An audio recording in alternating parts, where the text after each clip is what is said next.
Hello and welcome back to Win Science. Channel का नाम है विन साइंस और मेरा नाम है स्वानंद। आज फिर से हम आ चुके हैं नए टॉपिक को किल करने। क्लास 9th का टॉपिक है मोशन। अब से आपका थोड़ा थोड़ा फिजिक्स स्टार्ट होने लगा है। जिन लोगों को फिजिक्स का कोई आइडिया नहीं है, फिजिक्स क्या होता है, केमिस्ट्री क्या होता है और बायोलॉजी क्या होता है, तो बायोलॉजी में ऐसे चैप्टर्स होते हैं जिनमें लिविंग ऑर्गेनिजम्स वगैरह से रिलेटेड चीज़ें आती है।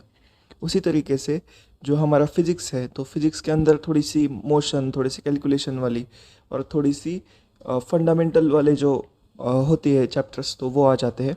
और आपकी केमिस्ट्री में सारे के सारे केमिकल्स आ जाते हैं।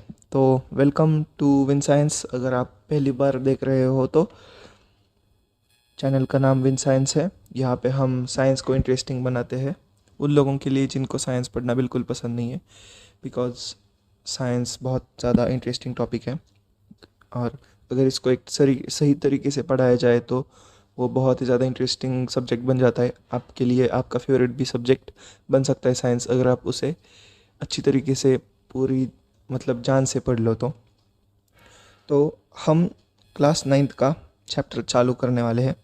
अब आप कहोगे सर, पहले तो आप टेक्स्ट बुक से पढ़ाते थे, अब ये पीडीएफ्स वगैरह कैसे बनाने लगे इतने अच्छे अच्छे? तो इसका रीज़न ये है कि इससे ना आपको मुझे कंसेप्ट्स जो है वो पढ़ाने में ज़्यादा मज़ा आएगा और आपको ऐसे फ़न तरीके से आपको इम्पोर्टेंट चीज़ें भी समझ में आनी स्टार्ट हो जाएगी। तो इससे आपका क्या फ़ायदा होगा, तो आपको कोई भी कंसेप्ट हो, कोई भी क्वेश्चन हो, आराम से आ जाएगा।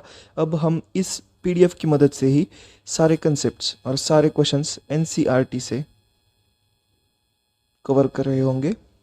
और जैसे हम प्रोसीड करेंगे आगे आगे, तो चैनल का चैप्टर का नाम है मोशन। मोशन ये चैप्टर 9 क्लास 9 का चैप्टर है। तो welcome to physics guys, Win Science welcomes you. ये आपके लिए इम्पोर्टेंट नहीं है। तो मोशन जो है, इससे आप समझते क्या हो, या फिर जब मैं कहूँ कि मोशन, तो मोशन से पहली पहली बात क्या याद आती है? मतलब वो वर्ड सुन के, इंग्लिश वाला वर्ड सुन के मोशन, तो मोशन से शायद आपको जॉइंट्स याद आए, joints are used for motion. या फिर आपको ये भी ध्यान में आए कि गाड़ी चल रही है, ये भी एक मोशन है, इसीलिए ये गाड़ी बनाई हुई है, तो ये गाड़ी चल रही है, तो ये भी एक टाइप का मोशन है। मोशन मतलब movement from one place to another, इस चीज़ को हम मोशन कहते हैं। तो ये मोशन के बहुत सारे डिफरेंट डिफरेंट टाइप्स होते हैं और इनके डिफरेंट डिफरेंट आगे आगे जैसे हम पढ़ते जाएंगे वैसे वैसे आगे आगे प्रॉपर्टीज़, फार्मूलाज वगैरह भी पढ़ते जाएंगे हम। मोशंस मतलब कोई भी चीज़ एक जगह से दूसरी जगह पे मूव करे, कोई भी चीज़ एक जगह से दूसरी जगह पे मूव करे, उसको हम कह देते हैं मोशन। तो हम इससे क्या समझने वाले हैं? An object may appear to be moving from one person and stationary for the other. तो देखो, अगर तो ये कुछ हम प्रॉपर्टीज़ बेसिक पढ़ेंगे जो टेक्स्ट बुक में आपके दी गई है मोशन के रिलेटेड। तो क्या होता है ना, an object may appear to be moving for one person and stationary for other. तो अब आप कहोगे सर ऐसा कैसा, अगर कोई गाड़ी चल रही है तो वो चल ही रही है ना। तो देखो, आप अगर कभी बस में बैठे हो, तो बस थाने में यहाँ पे अगर आप ऐसे बैठे हो, एक कंडक्टर यहाँ पे बैठा हुआ है आपके साथ। एक मिनट, बस कंडक्टर को ग्रीन कलर से हम दिखा देते हैं। और एक आपका छोटा भाई है जो आपको छोड़ने के लिए आया है, या फिर बड़ा भाई है। तो जब भी आप बस में बैठोगे तो आपके लिए जब भी बस जब ऐसे पीछे पीछे पीछे आनी स्टार्ट हो जाएगी रिवर्स, तो तब आपके भाई को आप दोनों मूव होते दिख जाओगे, लेकिन आपको कंडक्टर मूव होता हुआ दिखेगा नहीं, और आपको आपका भाई वैसे स्टेशनरी दिखेगा। स्टेशनरी मतलब एक जगह पे स्थित, मतलब एक जगह पे रुका हुआ आपको भाई दिखेगा। तो इसी तरह से object may appear to be moving for one person and stationary for some other. तो कंडक्टर साहब को आप देखोगे एक जगह पे रुके हुए, लेकिन आपके भाई को आप दिखोगे मूव होते हुए। This is the best example that I can give for this. या फिर एक और एग्जाम्पल ले लेते हैं, चलो। आप हवा में, मतलब एयरप्लेन में बैठे हो। मैं भी अभी तक कभी एयरप्लेन में नहीं बैठा हूँ, लेकिन चलो इस तरीके से एयरप्लेन ड्रॉ कर लेते हैं। नीचे मैं खड़ा हूँ, चलो आपको मैं बिठा देता हूँ एयरप्लेन पे, आप ये हो और ये एयर होस्टेस है। तो जब आपको एयर होस्टेस ऐसा खाना देने आएगी तो एयर होस्टेस को दिखेगा कि भाई ये बंदा रुका हुआ है। लेकिन जब मैं आपको ग्राउंड से देखूंगा तो आप मुझे क्या लगेगा, आप जोर से आगे जा रहे हो, राइट। तो यही कहना है। तो कुछ मोशंस ऐसे होते हैं, देखो मोशंस भी ना, कुछ मोशंस ऐसे होते हैं जो सिंपल होते हैं और कुछ होते हैं जो कॉम्प्लेक्स होते हैं। अब सिंपल मोशन और कॉम्प्लेक्स मोशन ये 2 मिनट में समझ लेते हैं। सिंपल मोशन मोशन मतलब क्या, आगे जाना, पीछे आना, ऊपर जाना, नीचे जाना, लेफ्ट जाना, राइट जाना। लेकिन कॉम्प्लेक्स मोशंस क्या होते हैं, कॉम्प्लेक्स में आप आगे भी जा रहे हो और इस साइड भी जा रहे हो, या फिर आप सर्कल में घूम रहे हो, या फिर आप किसी रैंडम ऐसे ऐसे ऐसे पाथ को फॉलो करते हुए जा रहे हो। तो दीज आर कॉम्प्लेक्स मोशंस। तो व्हाट आर कॉम्प्लेक्स मोशंस? तो कॉम्प्लेक्स मोशंस इस तरीके के मोशंस होते हैं जिसमें 2 or more type of motions happening at the same time. तो आपके जो स्कूल के टीचर होंगे तो वो आपको कहेंगे कि 2 or more motions happening simultaneously. Simultaneously का मतलब ये होता है कि एक साथ, एट द सेम टाइम, या फिर टुगेदर। तो जैसे आप ये बॉल पकड़ लो, चलो एक बॉल ले ली हमने, तो ये बॉल जब आप ऐसे फेंकोगे तो ये बॉल आगे भी जा रही होगी और नीचे भी आ रही होगी। तो कुछ बॉल इस तरीके से जाती है। तो ये भी एक कॉम्प्लेक्स मोशन है जहाँ पे आगे भी जा रहा है, नीचे भी जा रहा है।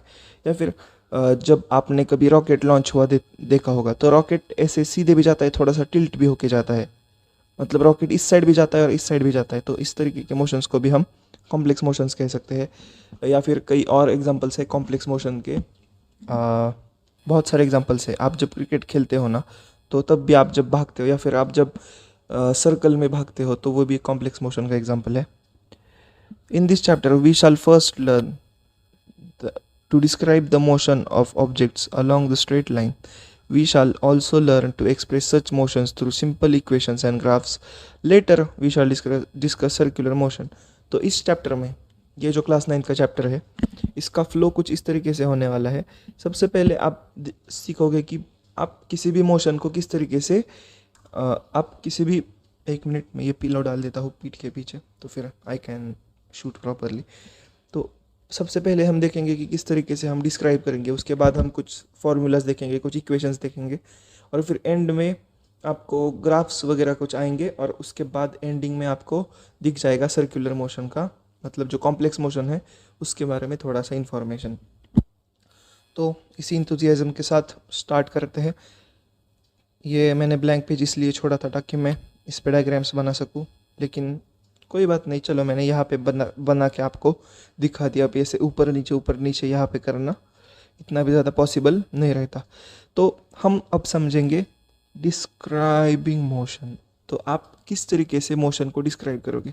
अगर आपको मेरी आंखें ब्लू ब्लू दिख रही है तो इसका रीज़न एक है कि ये जो ग्लासेस है वो रिफ्लेक्टिव है। ग्लासेस मतलब वो बहुत ज़्यादा लाइट बाहर रिफ्लेक्ट कर देती है जो इस पे पड़ रही है।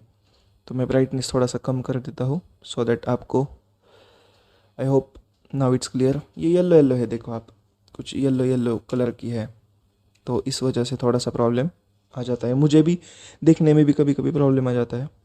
तो डिस्क्राइबिंग मोशन मतलब क्या। अब आप किसी भी मोशन को डिस्क्राइब कैसे करोगे। आप कहोगे राम सीधे जा रहा है, या फिर राम लेफ़्ट जा रहा है, राम राइट जा रहा है। अगर हमने 1 मिनट के लिए लेफ़्ट और राइट छोड़ दिया तो आप कैसे कहोगे राम किसी भी डायरेक्शन में कहाँ पे जा रहा है। तो आपके पास कोई ऐसा मतलब मीडियम नहीं बचता जिसकी वजह से आप बता सको कि कोई ऑब्जेक्ट किस डायरेक्शन में जा रहा है। तो हमें कोई भी ऑब्जेक्ट दिखाने के लिए कि वो किस तरफ जा रहा है तो हमें एक रेफरेंस पॉइंट लेना पड़ता है। उसी की हेल्प से हम बता सकते हैं कि कोई भी ऑब्जेक्ट लेफ्ट जा रहा है या फिर कोई भी ऑब्जेक्ट कहाँ पे जा रहा है। जैसे अब हम लेफ़्ट और राइट के बारे में समझेंगे, लेफ्ट/RIGHT। तो आपको खुद को एक पॉइंट की तरह मान लेते हो, और जो भी ऑब्जेक्ट यहाँ से यहाँ जा रहा है उसको आप कह देते हो कि ये कौन सी डायरेक्शन है, राइट है। और कोई ऑब्जेक्ट यहाँ से यहाँ जा रहा है तो आप क्या कहोगे, आपकी लेफ़्ट है। तो आप खुद एक रेफरेंस पॉइंट बन जाते हो। या फिर जब आप कहोगे कि नॉर्थ साउथ वाला ले लेते हैं, चलो अर्थ वाला। अर्थ पे हम नॉर्थ साउथ पे काम चलता है, राइट राइट लेफ्ट पे कैसे चलेगा? सूरज राइट से उगता है, चंदा मामा लेफ्ट से आते हैं, ऐसा नहीं चलता। तो हम ले लेंगे नॉर्थ साउथ ईस्ट वेस्ट। तो जब भी आप देखोगे आपका फ्रेंड इस तरफ जा रहा है, तो एक रेफरेंस पॉइंट बन जाता है, राइट, इस तरफ एक रेफरेंस पॉइंट। तो तब आप कहते हो कि ये ईस्ट की तरफ जा रहा है। 2 मिनट के लिए समझ लेते हैं कि ये नहीं थी चीज़, तो आप कैसे कहते? और राम किस तरफ जा रहा है? आप कहोगे सर ये इस लीफ की तरफ जा रहा है। तब भी आपने लीफ को एक रेफरेंस पॉइंट पकड़ लिया है ना। तो इस तरह से हमें किसी भी मोशन को शो करने के लिए ना एक कोई भी रेफरेंस लेना पड़ता है, जिसकी मदद से हम बता सके कि ये कितना आगे है, कितना पीछे है, या मूविंग है या मूविंग नहीं है। ये भी बताने के लिए हमें एक रेफरेंस चाहिए। अब मैं कहता हूँ कि एक पॉइंट है, तो और एक दूसरा पॉइंट है। 5 मिनट के बाद ये पॉइंट यहाँ पे आ गया, लेकिन ये पॉइंट वैसा ही है। तो इसके रेफरेंस में ये मूव हो रहा है, राइट। तो इस तरीके से हमें कोई भी रेफरेंस पॉइंट चाहिए जिसकी मदद से हम किसी भी मोशन को डिस्क्राइब कर सके। I hope this is very very clear to you all. तो motion along a straight line, तो हम रेफरेंस के लिए चलो अब स्ट्रेट लाइन वाले मोशंस को देख लेते हैं। The simplest type of motion is the motion along a straight line. ये सिंपलेस्ट टाइप का मोशन है। कोई भी एक लाइन ले लो और इसके साइड पे एक बच्चे को दौड़ा दो, स्ट्रेट लाइन में जाएगा, स्ट्रेट लाइन में पीछे आएगा। This is the simplest motion. इससे ज़्यादा सिंपल मोशन आप क्या कहोगे? सर्कल में भी एक कॉम्प्लेक्स मोशन आता है। तो ये स्ट्रेट जाना या फिर स्ट्रेट वापस आना, तो ये दोनों सबसे सिंपल मोशन है। To describe the distance we need to specify only the numerical value and not the direction of motion. अब चलो ये एक छोटे से सेंटेंस में आपको मैं एक्सप्लेन कर देता हूँ। To describe the distance we need to specify only the numerical value and not the direction of motion. तो अब मैं आपको बता देता हूँ, 100 मीटर की रेस होगी आपके स्कूल में, अगर स्पोर्ट्स डे होगा तो तब आपके टीचर्स ऐसा नहीं कहते कि 100 मीटर नॉर्थ भागा या फिर 100 मीटर ईस्ट को भाग के इसने गोल्ड मेडल जीताया। तो सर क्या कहेंगे? सिर्फ 100 मीटर। तो तब इसकी सिर्फ वैल्यू ज़्यादा इंपॉर्टेंट है, इसकी डायरेक्शन से इतना लेना देना नहीं होता स्ट्रेट लाइन में। तो इस वजह से ये सबसे सिंपलेस्ट है। तो डिस्टेंस डिस्क्राइब करने के लिए हमें सिर्फ न्यूमेरिकल वैल्यू इंपॉर्टेंट होती है, उसकी डायरेक्शन या फिर उसकी और ज़्यादा प्रॉपर्टीज़ मोशन की हमें मैटर नहीं करती। कोई लड़का अगर 80 मीटर ही भागा और फिर रुक गया, तो आप कहोगे क्या ये 80 मीटर नॉर्थ भागा और फिर रुक गया? नहीं, आप सिर्फ ये कहोगे कि भाई ये सिर्फ 80 मीटर भागा है फिर रुक गया है। तो there are certain quantities which are described by specifying only numerical values. जैसे मैंने अभी कहा, the numerical value of physical quantity is its magnitude. अगर मैंने कहा कि मैंने 10 किलो आटा खाया, तो वो जो 10 होता है ना, आटा मैं खा ही नहीं सकता उतना ज़्यादा, लेकिन 10 किलो, तो ये 10 जो है ना वो इसका मैग्नीट्यूड है। अगर मैं 80 मीटर भागा तो ये 80 उसका हो जाता है मैग्नीट्यूड, मीटर हो जाता है उसका यूनिट। यूनिट मेजरमेंट के लिए यूज़ होता है और मैग्नीट्यूड कितनी वैल्यू है वो हमें बताने के लिए यूज़ होता है। अगर मैंने कहा कि मुझे 3 किलोमीटर दूर जाना है, तो तब आप 3 किलोमीटर में से जो 3 है वो मैग्नीट्यूड शो कर देता है, मैग्नीट्यूड शो कर देता है। और मीटर जो है वो 1 या फिर 3 किलोमीटर है, तो वो किलोमीटर जो है वो एक डिस्टेंस का यूनिट शो कर देता है। तो उसके बाद मोशन अलोंग स्ट्रेट लाइन में numerical value of the physical quantity is magnitude 80 kilogram, 80 metre, 80 rupees, 80 और क्या लोगे आप, किलोमीटर। चलो, तो ये 80 80 80 80 जो है वो एक मैग्नीट्यूड शो करता है। और ये जो केजी, एम, रुपीज़ और ये जो है वो यूनिट्स है। आई hope this is very clear, क्योंकि ये बहुत ज़्यादा इजी है, इसलिए मैं थोड़ा सा मतलब स्टार्टिंग में स्लो जा रहा हूँ, लेकिन आपको हर कोई चीज़ मिस ना हो इसकी में मतलब ये तो मैं सोच के चल रहा हूँ। कोई भी पॉइंट मिस नहीं होगा, एनसीईआरटी के बाहर का कोई भी पॉइंट नहीं होगा। जो होगा वो एनसीईआरटी में आप खुद ढूंढ सकते हो, इतना ज़्यादा इजी है। तो shortest distance measured from initial, अब हाँ, अब ये नया टॉपिक है, डिस्प्लेसमेंट। चलो मैं आपको बता देता हूँ कि ये डिस्प्लेसमेंट है क्या। The shortest distance measured from initial to the final position of an object is known as displacement. आप स्कूल से आपका, चलो मैं आपका एक स्कूल यहाँ पे बना देता हूँ, नहीं चलो ये मंदिर बना देता हूँ, नहीं ये आपका घर बना देता हूँ यहाँ पे, ठीक है। आपका ये बन गया है घर, और ये हो गया है मंदिर, या फिर चलो स्कूल बना देते हैं स्कूल। अब स्कूल की बिल्डिंग कैसे होगी, हाँ ये स्कूल की बिल्डिंग है। तो रास्ता यहाँ से यहाँ से यहाँ से यहाँ होगा, राइट। लेकिन जो डिस्प्लेसमेंट है वो शॉर्टेस्ट डिस्टेंस होता है, दिस इज डिस्प्लेसमेंट और दिस इज डिस्टेंस। तो अगर आपको कह दिया गया कि एक कोई भी रोड 1 मीटर की दूरी की है तो आप वो डिस्टेंस होगा, लेकिन अगर मैंने कह दिया कि शॉर्टेस्ट डिस्टेंस जो है तो वो 1 किलोमीटर का है, तो उसका डिस्प्लेसमेंट भी 1 किलोमीटर का हो गया। तो एक और एग्जांपल ले लेते हैं, ये है फिर से आपका घर, ये फिर से आपका स्कूल, और ये आपके उनका घर, आपके उनका मतलब यू नो इट, बताने की ज़रूरत नहीं है। तो जाते वक्त तो स्कूल आप स्ट्रेट जाते हो तो आप डिस्प्लेसमेंट की तरह जाते हो, लेकिन आते वक्त आप लोग, मुझे बहुत अच्छे से पता है, ऐसे आते हो। तो ये जो होता है ना, ये होता है डिस्टेंस, और ये जो होता है ये होता है displacement. Displacement is the closest distance between two objects.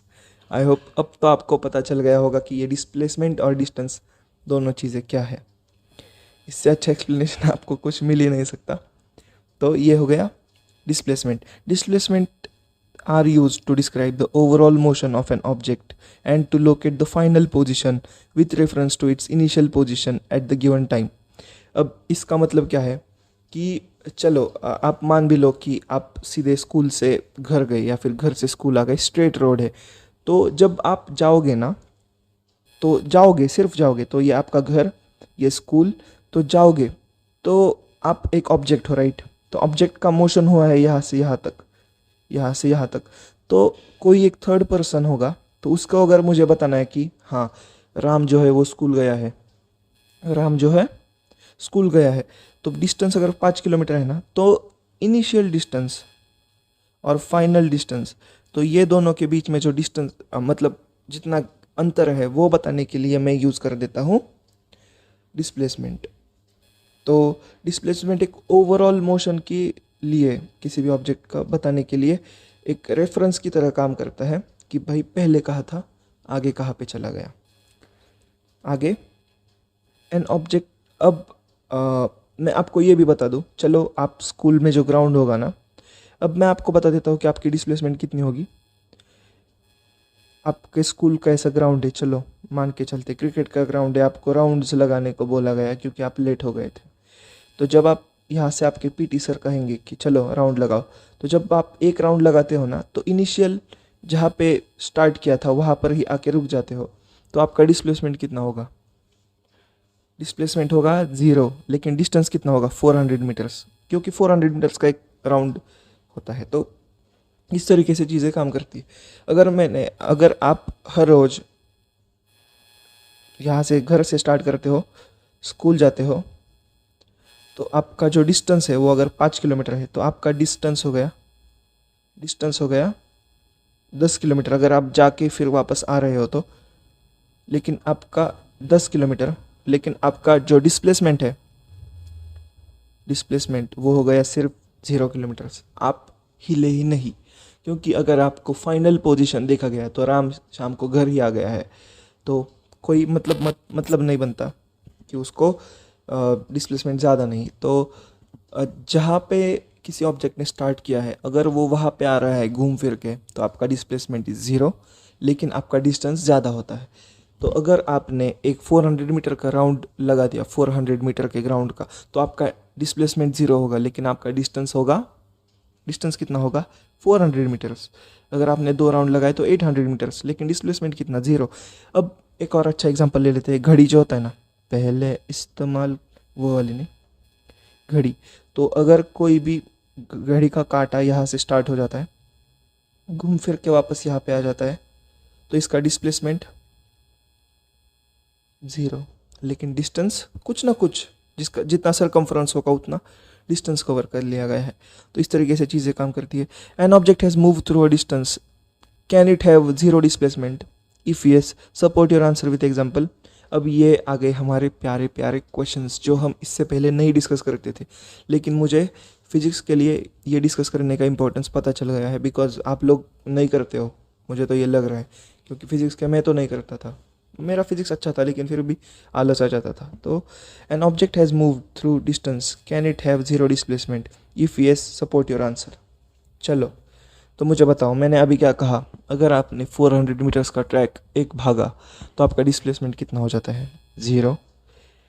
और if yes, support your answer, अगर कोई आदमी इनिशियल पॉइंट पे वापस आ रहा है तो उसका हो जाता है 0 displacement. A farmer moves through the boundary of square field of side 10 metre.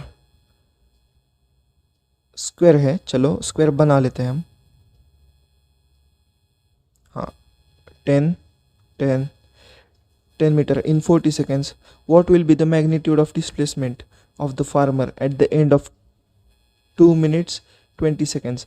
तो मुझे बताओ 2 minutes 20 seconds मतलब कितना हो जाता है इन सेकेंड्स में? 60 + 60 120, 120 + 20 120 + 20 140। सही कहा मैंने? सही कहा क्या या फिर नहीं? 2 minutes 20 seconds मतलब कितना हो जाता है पता है क्या? 60 60 और 20 140 सेकेंड्स। अगर ये 40 सेकेंड्स में एक राउंड कंप्लीट कर रहा है, चलो 40, उसके बाद फिर से 40, उसके बाद फिर से एक 40, तो 40 40 40 हो गया कितना 120। अब बाकी बचता है 20, तो ये यहाँ से आके यहाँ पे आ जाता है। तो मुझे बताओ कि इसका डिस्प्लेसमेंट कितना है?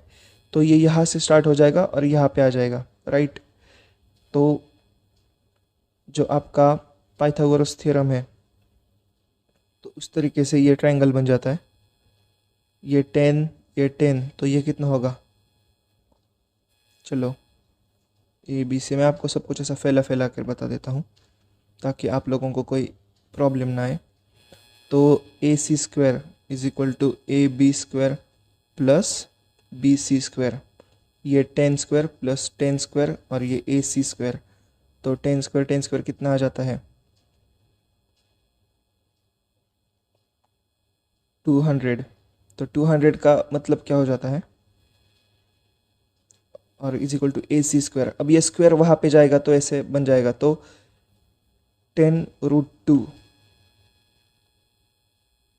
तो ये बन जाता है इसका आंसर। तो इसका डिस्प्लेसमेंट हो जाता है 10√2 मीटर्स। अब 10√2 मीटर्स मतलब कितना हो जाता है? 10 × 1.4 कर लो, 14 के आसपास आ जाता है इसका answer. Which of the following is true for displacement? It can not be 0, it's magnitude is greater then distance travelled by the object. Which of the following is true? तो इट कैन नॉट बी 0 ये तो false है, लेकिन क्योंकि हमें 0 दिख जाता है डिस्प्लेसमेंट कई बार। Its magnitude is greater than the distance travelled by object, ये भी फॉल्स है। अब ये मैं फॉल्स क्यों कहता हूँ? देखो, अगर कोई भी ऑब्जेक्ट यहाँ से यहाँ पे जा रहा है, 100 मीटर्स जा रहा है, तो जितना डिस्टेंस होगा ना उतना डिस्प्लेसमेंट होगा। कभी भी देखो, ये मैं आपको इम्पोर्टेंट नोट की तरह दे रहा हूँ, कभी भी डिस्प्लेसमेंट बड़ा नहीं होगा डिस्टेंस से, कभी भी नहीं होगा। अब ये मैं क्यों कह रहा हूँ? क्योंकि डिस्प्लेसमेंट छोटा हो सकता है, ज़रूर बहुत ज़्यादा छोटा, मतलब डिस्प्लेसमेंट तो 0 भी हम कह सकते हैं कई बार, लेकिन डिस्टेंस कभी भी 0 नहीं आ सकता। डिस्टेंस हमेशा ज़्यादा रहेगा डिस्प्लेसमेंट से मैग्नीट्यूड में। Magnitude is greater then distance travelled by object, ये कभी भी नहीं हो सकता। तो अब हो चुके हैं क्वेश्चंस डिस्कस। अब uniform motion and non uniform motion के बारे में कुछ चीज़ें जान लेते हैं। अब देखो, हम क्या देख लेते हैं, एक गाड़ी है, आप हाईवे पे जा रहे हो, एक गाड़ी कंटिन्यूसली 40 की स्पीड पे जा रही है, तो ये एक यूनिफॉर्म मोशन आ जाता है। और नॉन यूनिफॉर्म मोशन मतलब क्या, एक गाड़ी 0 से स्टार्ट कर रही है, धीरे धीरे धीरे धीरे स्पीड बढ़ाते हुए 60 तक जा रही है, 70 तक जा रही है, तो ये हो जाता है एक नॉन यूनिफॉर्म मोशन। तो an object moves covers equal distance in equal interval of time, it is said to be uniform motion। अब देखो, एक घंटे बाद आओगे, चलो ये 40 किलोमीटर पर आवर है, तो अगर आप एक घंटा दोगे तो ये 40 जाएगी, दूसरे घंटे में भी 40 जाएगी, तीसरे घंटे में भी 40 जाएगी। ये पहले घंटे में, अब ए का देख लिया, अब बी का, अब ये देखो, ये पहले घंटे में सिर्फ जाएगी कितना, शायद इसके 20 तक हो जाएगी स्पीड, चलो हम बहुत स्लोली इंक्रीज़ कर देते हैं। उसके बाद यहाँ पे 40, तो पहले घंटे में ये जाएगी 20 किलोमीटर्स, दूसरे घंटे में 40 जाएगी, तीसरे घंटे में ये 70 किलोमीटर्स जाएगी। तो इसमें ग्रेजुअली इंक्रीज हो जाता है distance covered in the equal amount of time, distance covered in the equal amount of time, distance covered in the equal amount of time. कोई भी एक दिया हुआ टाइम अगर आप एक टाइम के लिए रिकॉर्ड करोगे, उसके बाद थोड़े टाइम बाद फिर से रिकॉर्ड करोगे 1 घंटे के लिए, और फिर उसके बाद रिकॉर्ड करोगे सिर्फ 1 घंटे के लिए, तो दोनों गाड़ी के जो डिस्टेंसेस है, जितने कवर हो चुके हैं, उनमें थोड़ा थोड़ा डिफरेंस आपको देखने को, बहुत ज़्यादा डिफरेंस देखने को मिल जाएगा।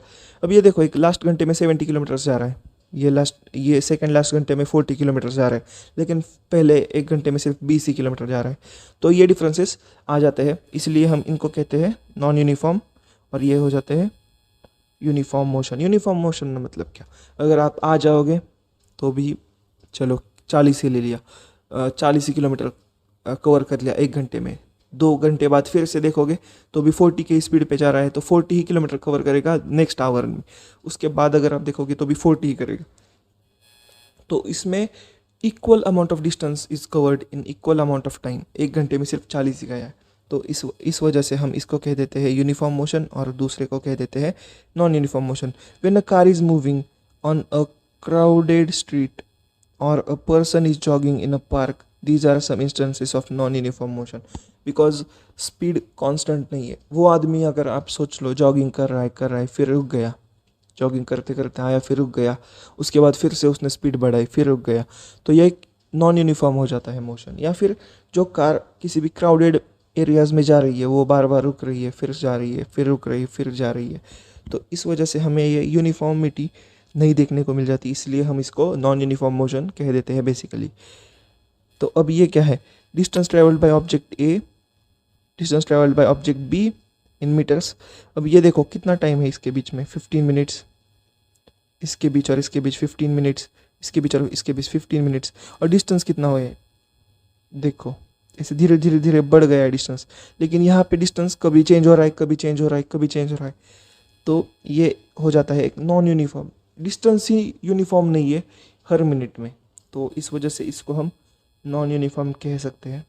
अब इन दोनों के बीच में देखो, तो ये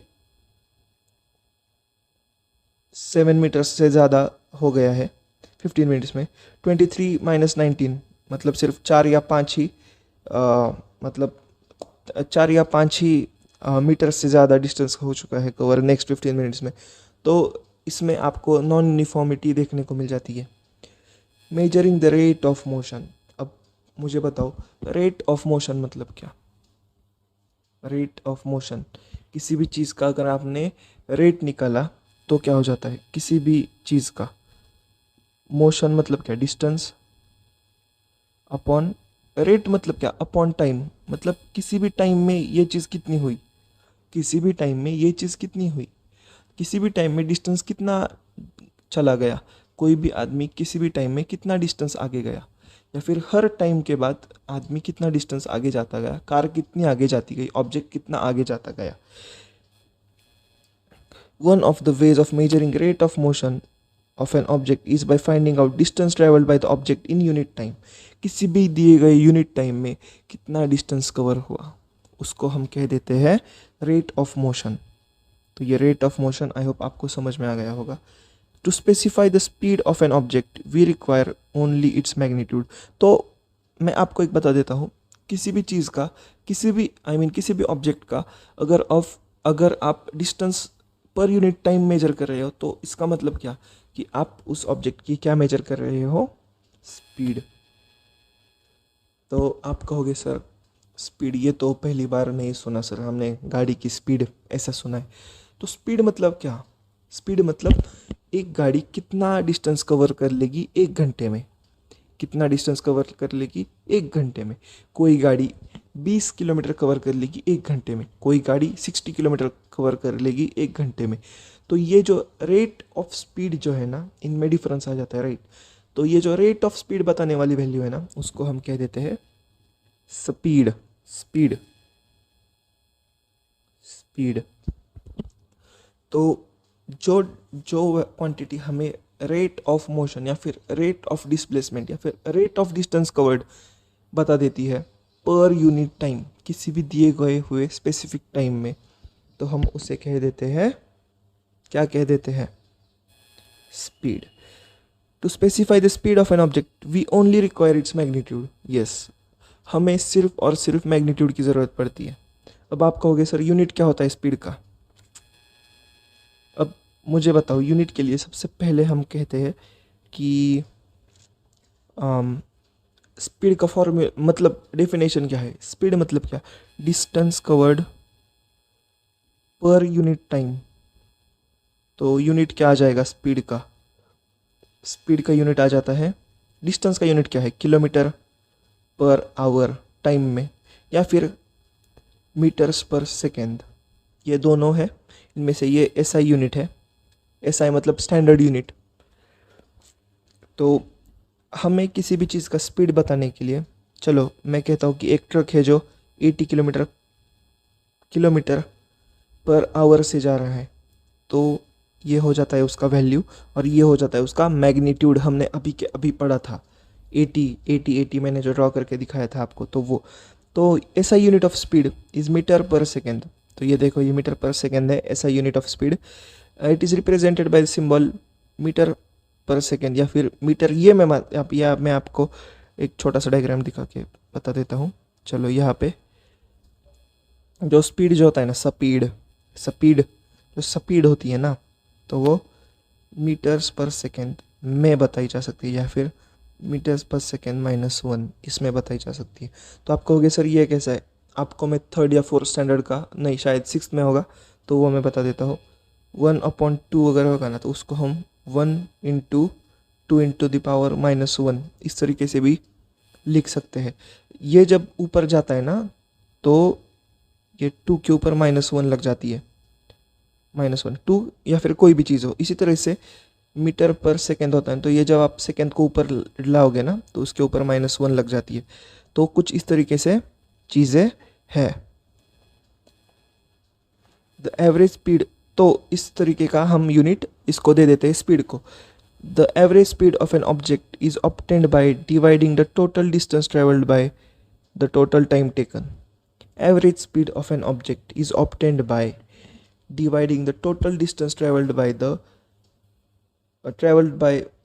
total time taken। total distance traveled, total distance, मैं आपको पेन चेंज करके दिखा, total distance traveled upon total time taken। इससे हम क्या कहते हैं, किसी भी चीज़ का एवरेज स्पीड क्या है।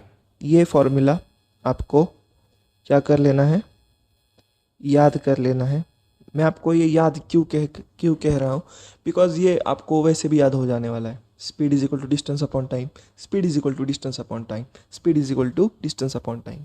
10 बार बोल लो, आपको कोई ज़रूरत ही नहीं है। शायद आपने ये 8th 9th में भी 8th में भी कर लिया होगा, 7th में शायद कर लिया होगा। तो इसी को हम speed is equal to distance upon time इस तरीके से डिटरमाइन, इस तरीके से इसका फॉर्मूला हम याद रख लेते हैं। Measuring the rate of motion, one of the ways of measuring the rate of motion of an object is to find out the distance traveled by the object in unit time। अरे हाँ, ये तो copy हो गई। अब आ जाते हैं एक प्यारे से क्वेश्चन के ऊपर। an object travels 16 meter in 4 seconds and then another distance of 16 meter in 2 seconds. What is the average speed of an object? Average speed का फॉर्मूला हमने क्या जाना, अभी के अभी ऊपर देख लेते हैं. Total distance travelled upon total time taken. Total distance upon total time.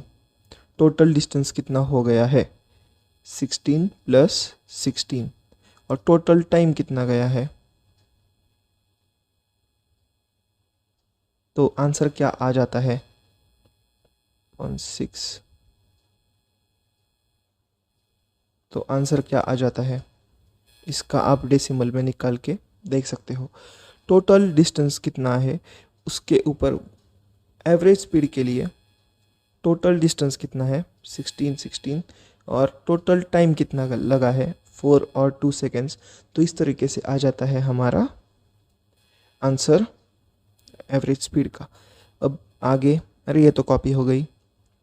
Speed with direction.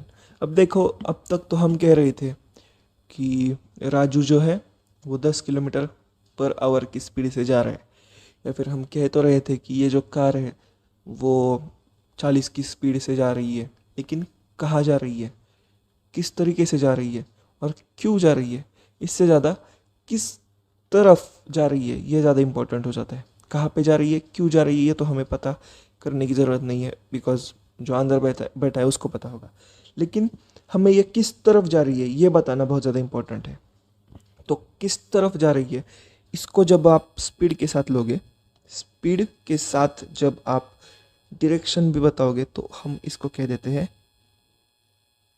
Velocity. Velocity और स्पीड में ज़्यादा डिफरेंस नहीं है, लेकिन बहुत ज़्यादा डिफरेंस भी है.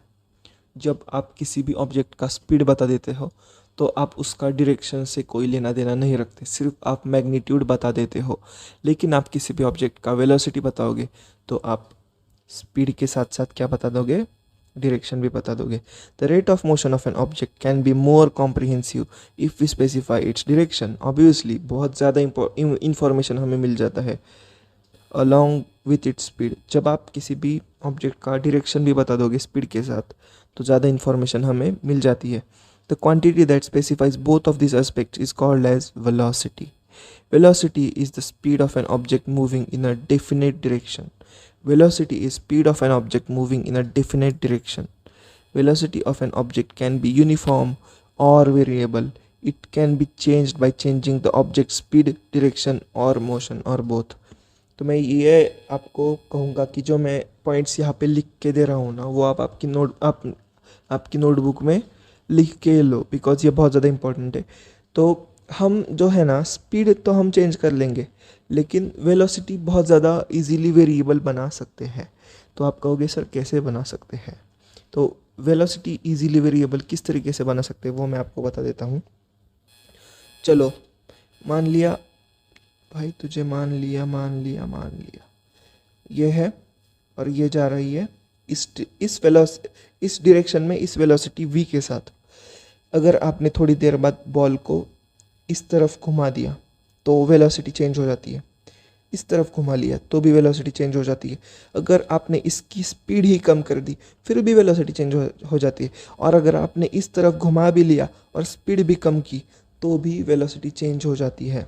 लेकिन स्पीड अगर आपने सेम रखा तो भी, अगर आपने सिर्फ डायरेक्शन चेंज किया तो भी वेलोसिटी चेंज हो जाती है बच्चों.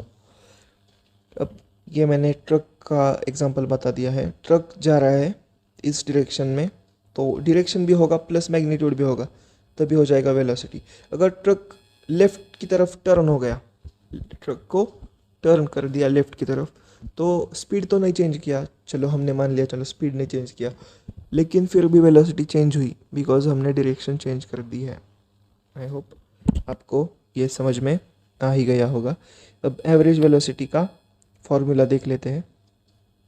इन case of velocity of an object is changing at a uniform rate, then average velocity is given by the arithmetic mean of initial velocity and final velocity for a given period of time. तो the average velocity is given by arithmetic mean. अब arithmetic mean क्या है? arithmetic mean मतलब किसी भी arithmetic mean जो है, आपको वो मीन मोड और मीडियन तो आप जान गए होंगे। तो वो जो होता है ना, मीन मतलब क्या, एक एवरेज ले लेते हैं हम कि भाई कितनी वेलोसिटी से डिवाइड बाई 2। तो किसी भी ऑब्जेक्ट, तो ये फॉर्मूला हो जाता है एवरेज वेलोसिटी का। किसी भी ऑब्जेक्ट की स्टार्टिंग वाली वेलोसिटी v1 और बैटरी हो चुकी है बहुत ज़्यादा कम, तो मैं 5 मिनट में रिचार्ज करके फिर से इसका कंटिन्यूएशन रिकॉर्ड कर लूँगा और आपको पढ़ा दूँगा। तब तक के लिए पीस आउट, या फिर मैं नेक्स्ट वीडियो बना देता हूँ एवरेज वेलोसिटी के ऊपर। चलो bye bye. If you are watching win science, और ऐसे ही प्यार देते रहो। 21 subscribers, a big thing for me, big thing for anyone जिसने ड्रीम भी नहीं किया था। लेकिन thank you so much, this means a lot. You were watching Win Science. If you find any value in this video, please do hit the subscribe button, and I will see you in the next video. बस 20 minute में record कर लूँगा, 5 minute का 20% करके चालू कर दूँगा। चलो बाय बाय।